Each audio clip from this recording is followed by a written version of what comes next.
لا إله إلا الله لا إله إلا الله لا إله. نحمده ونصلي على رسوله الكريم. أما بعد فأعوذ بالله من الشيطان الرجيم. بسم الله الرحمن الرحيم.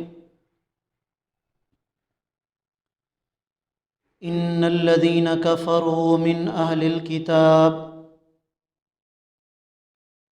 والمشركين في نار جهنم خالدين فيها أولئك هم شر البرية. إن الذين آمنوا وعملوا الصالحات أولئك هم خير البرية.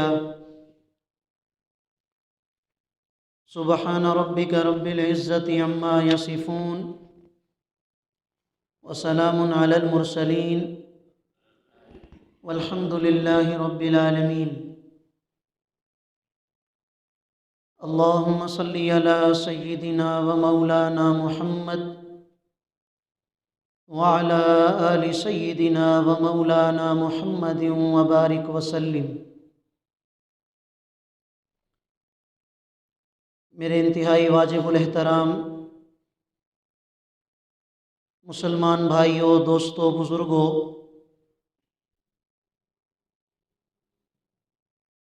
اللہ رب العالمین نے اہل ایمان کے لیے 3 بنیادی باتوں پر ایمان لانے کا مطالبہ رکھا ہے، جن میں سب سے پہلی اور بنیادی بات اللہ رب العالمین کی وحدانیت ہے، اور دوسری بات نبی کریم صلی اللہ علیہ وسلم کی نبوت پر ایمان لانا ہے، اور تیسری بات مرنے کے بعد ایک اور زندگی ہمیں ملنی ہے، اس زندگی پر، اس آخرت کے دن پر ایمان لانے کا بھی مطالبہ کیا گیا ہے۔ اللہ تعالیٰ کی وحدانیت اور عقیدہ آخرت کا لازمی نتیجہ وہ انبیاء علیہم الصلاۃ والسلام پر ایمان لانا ہے۔ اس لیے کہ اللہ رب العالمین نے جب اس دنیا میں انسان کو بھیجا اور یہ سارا انتظام، یہ ساری کائنات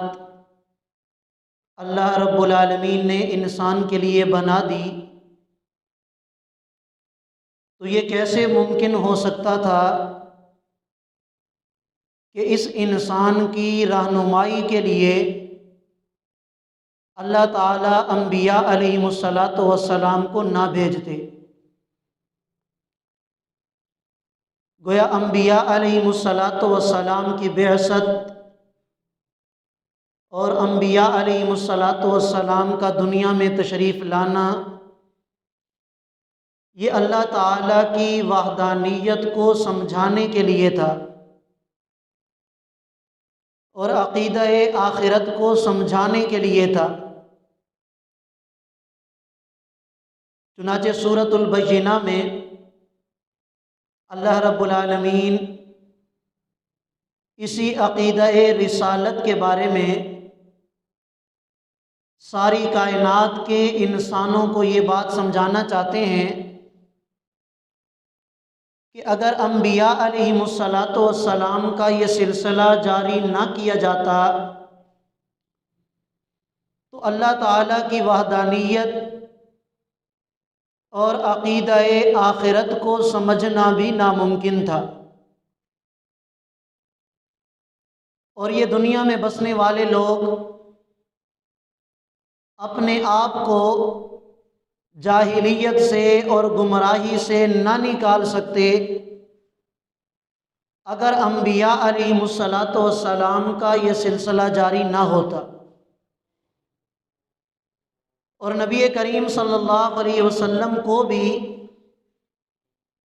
اللہ تعالیٰ نے دنیا میں صرف اسی لیے بھیجا ہے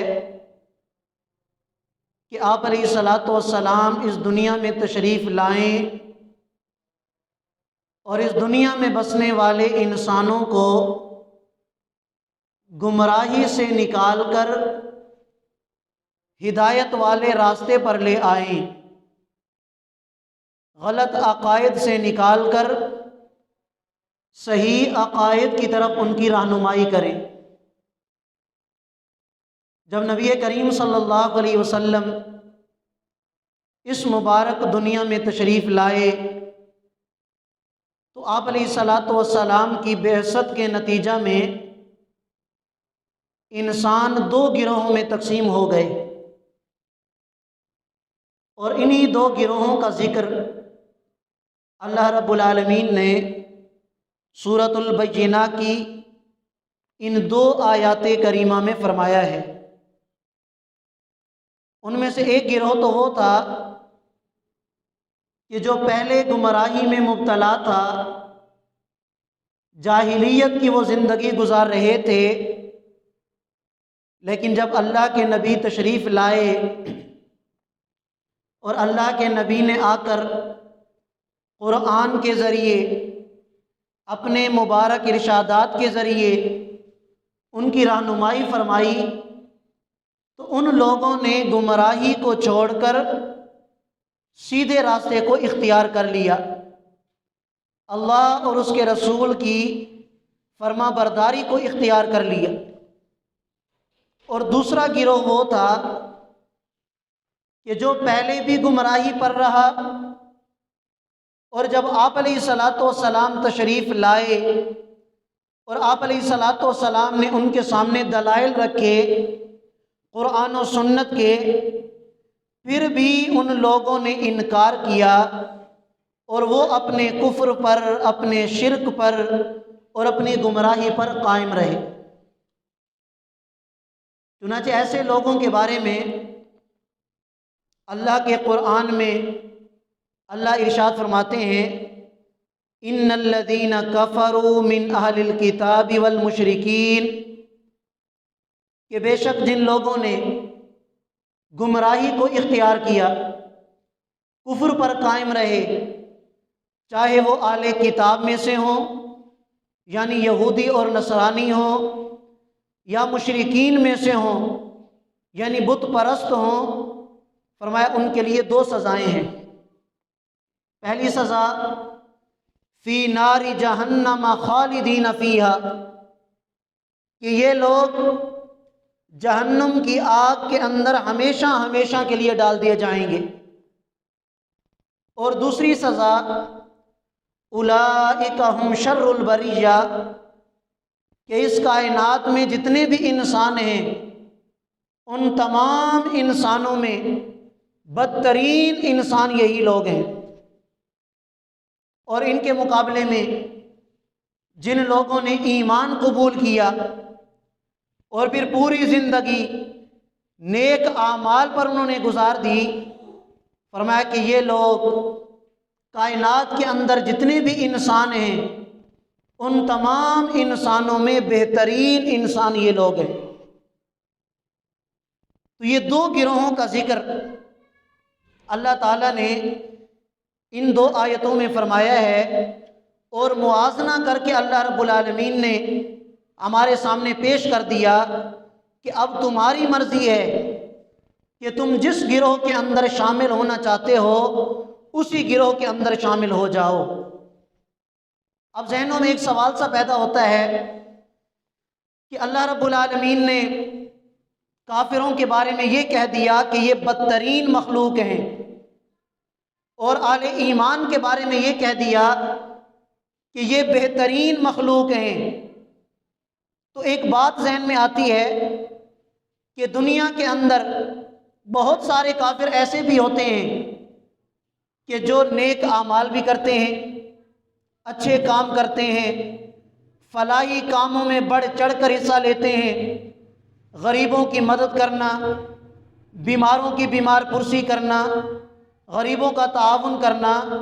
بڑا وہ پیسہ خرچ کرتے ہیں۔ اور ان کے مقابلے میں بعض اہل ایمان ایسے بھی ہیں کہ جو اپنی زبان سے کلمہ طیبہ کا اقرار کرتے ہیں، اللہ کے وحدہ لا شریک ہونے پر ایمان لاتے ہیں، اللہ کے نبی کو اپنا پیغمبر مانتے ہیں،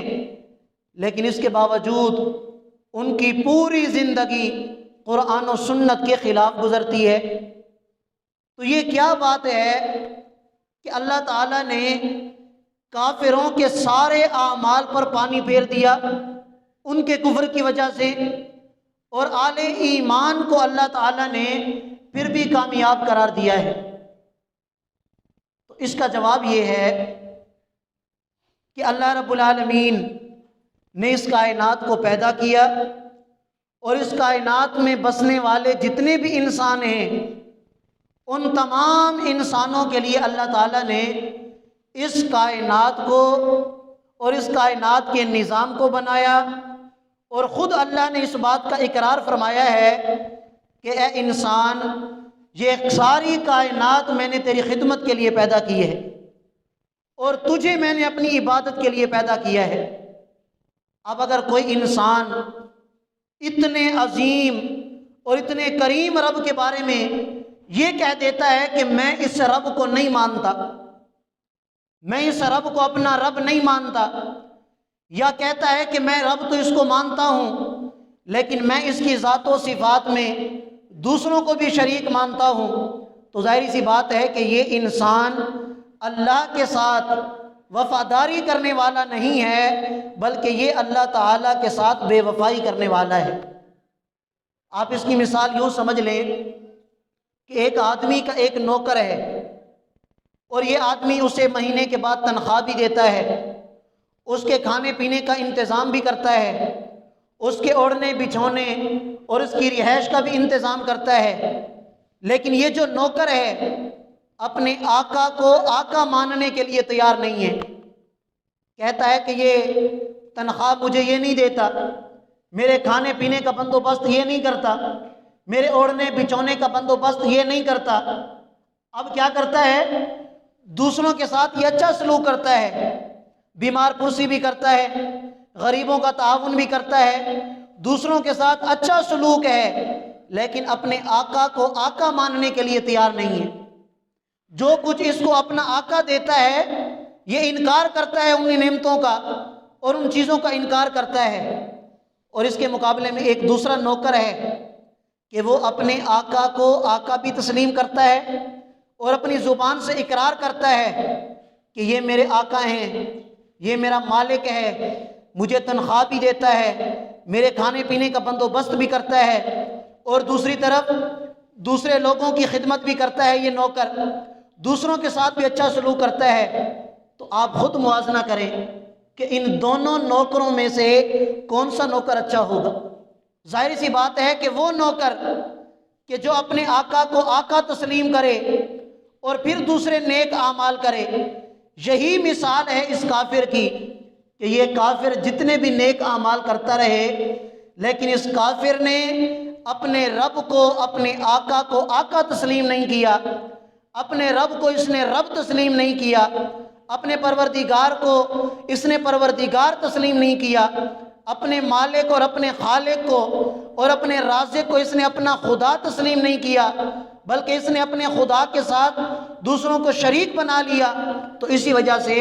اللہ تعالیٰ نے اس کے کفر کی وجہ سے اس کے سارے نیک اعمال پر پانی پھیر دیا، سارے نیک اعمال اس کے ضائع کر دیے۔ لیکن وہ رب اتنا کریم ہے، اتنا رحم کرنے والا ہے، اور وہ خود بھی عادل ہے اور عدل کو پسند کرتا ہے۔ روایات میں آتا ہے کہ اللہ تعالیٰ کافر کی اچھائیوں کو بھی ضائع نہیں کرتا، کافر کے بھی نیک اعمال کو اچھے کاموں کو اللہ ضائع نہیں فرماتے، بلکہ حدیث پاک میں آتا ہے اولئک عجلت لہم طیباتہم فی الحیات الدنیا، کہ یہ وہ لوگ ہیں کافر کہ اللہ تعالیٰ نے ان کے نیک اعمال کا بدلہ انہیں دنیا میں عطا کر دیا۔ آج جو غیر مسلم ہمیں ترقی کرتے ہوئے نظر آتے ہیں، یہ بات یاد رکھیں کہ یہ ان کے اچھے کاموں کا اللہ تعالیٰ کی طرف سے انہیں بدلہ ہے، اور جب آخرت کی دن آئے گا، آخرت کا معاملہ ہوگا، تو آخرت کے بارے میں اللہ فرماتے ہیں کہ ایسے لوگوں کا آخرت میں کوئی حصہ نہیں ہوگا، لا خلاق لہم فی الآخرہ، کہ آخرت میں انہیں کوئی حصہ نہیں ملے گا۔ ہاں دنیا دار الاسباب ہے، اللہ تعالیٰ نے اسباب پر اس دنیا کو چلایا ہے، اگر کوئی کافر بھی اچھے کام کرے گا اللہ تعالیٰ اسے دنیا میں اس کے اچھے کاموں کا بدلہ عطا کر دیتے ہیں۔ لیکن رہی بات ایمان والوں کی، ایمان والوں کے اعمال کا بدلہ اللہ تعالیٰ دنیا میں بھی عطا فرماتے ہیں، اور اگر دنیا میں عطا نہ بھی فرمائیں تو آخرت کے دن اللہ ایسا بدلہ عطا فرمائیں گے تو ایمان والا خود اس بات کی دعا کرے گا کہ ہائے کاش میرے سارے اعمال کا بدلہ مجھے آخرت کے دن ملتا اور دنیا میں مجھے کچھ بھی نہ ملتا۔ اسی وجہ سے اللہ تعالیٰ کافر کے کفر کی وجہ سے اس کے سارے کاموں پر پانی پھیر دیتے ہیں اور آخرت کے دن اسے کچھ بھی بدلہ نہیں ملے گا۔ اب معلوم ہوا کہ انسانوں کی 2 قسمیں نہیں بلکہ 3 قسمیں ہیں۔ ایک انسان تو وہ ہیں کہ جنہوں نے اللہ کی ذات کو ماننے سے انکار کر دیا، وہ تو کافر ہیں، ہمیشہ ہمیشہ جہنم میں رہیں گے اور وہ بدترین مخلوق ہیں۔ اور دوسرا وہ انسان کہ جو اللہ پر ایمان لاتا ہے اور اس بات کا عہد کرتا ہے کہ اے اللہ میں آپ کے سوا کسی کو اپنا معبود نہیں مانتا، اور پھر اپنے اس اقرار کو پورا بھی کرتا ہے، پوری زندگی نیک اعمال پر گزار دیتا ہے، پوری زندگی سنت کے مطابق گزار دیتا ہے۔ اللہ فرماتے ہیں کہ یہ جو انسان ہے کہ جس نے اقرار کیا اللہ کی وحدانیت کا، اللہ کے نبی ہونے کا، عقیدہ آخرت پر ایمان لایا، اور پھر اپنے اس اقرار کو اس نے پورا کیا، چونکہ اس نے ساری شرطیں پوری کر دیں، تو فرمایا کہ یہ انسان بہترین مخلوق ہے، اور یہ کل کو قیامت کے دن اللہ تعالیٰ اسے جنت الفردوس میں اعلیٰ مقام عطا فرمائیں۔ اور تیسری قسم انسانوں میں وہ بھی ہے کہ جو اللہ کے ساتھ اقرار تو کرتے ہیں کہ اے اللہ آپ کے سوا کوئی معبود نہیں، محمد صلی اللہ علیہ وسلم آپ کے رسول ہیں، ہم نے مرنے کے بعد دوبارہ زندہ ہونا ہے، آپ کی بارگاہ میں پیش ہونا ہے، اقرار تو کرتا ہے لیکن اپنے اس اقرار کو پورا نہیں کرتا، اپنے اس اقرار کو پورا نہیں کرتا، اللہ کی وحدانیت پر کامل یقین اسے نہیں، نبی علیہ السلام کی سنت کے مطابق وہ زندگی نہیں گزارتا، اللہ اور اس کے رسول کی نافرمانی میں لگا رہتا ہے، غفلت والی زندگی گزارتا ہے۔ اب یہ جو تیسری قسم کے لوگ ہیں اللہ فرماتے ہیں کہ چونکہ انہوں نے اقرار کیا تھا لیکن اس اقرار کو پورا نہیں کیا، تو اس اقرار کو پورا نہ کرنے کی وجہ سے یہ بھی جہنم کے اندر جائیں گے، اپنے گناہوں کی سزا بھگتیں گے، لیکن چونکہ انہوں نے اقرار کیا تھا اللہ کی وحدانیت کا، اسی وجہ سے اللہ تعالیٰ ایک نہ ایک دن انہیں جہنم سے نکال کر دوبارہ جنت میں بھیج دیں گے۔ تو یہ 3 قسم کے لوگ ہیں کہ جو اس کائنات کے اندر موجود ہیں۔ پہلی قسم کافروں کی، دوسری قسم ان اہل ایمان کی کہ جو اولاً جنت کے اندر داخل کیے جائیں گے، اور تیسری قسم کے وہ مسلمان کہ جنہوں نے اللہ کی وحدانیت کا اقرار تو کیا، نبی علیہ السلام کے نبی ہونے کا اقرار تو کیا لیکن اس اقرار کو پورا نہیں کیا۔ اب ہمیں خود اپنے گریبان کے اندر جھانک کر اس بات کا فیصلہ کر لینا چاہیے کہ ہم ان 3 قسموں میں سے کس قسم کے اندر شامل ہیں۔ الحمدللہ اللہ کا شکر ادا کرنا چاہیے کہ اللہ تعالیٰ نے ہمیں پہلی قسم سے تو بچا لیا،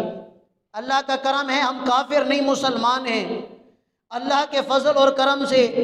ماں کی گود کے اندر اللہ نے ایمان کی دولت سے نواز دیا، کلمہ طیبہ کا اقرار کرنے کی اللہ نے توفیق عطا فرما دی، اسلام کی قلعہ میں داخل ہونے کی اللہ نے توفیق عطا فرما دی۔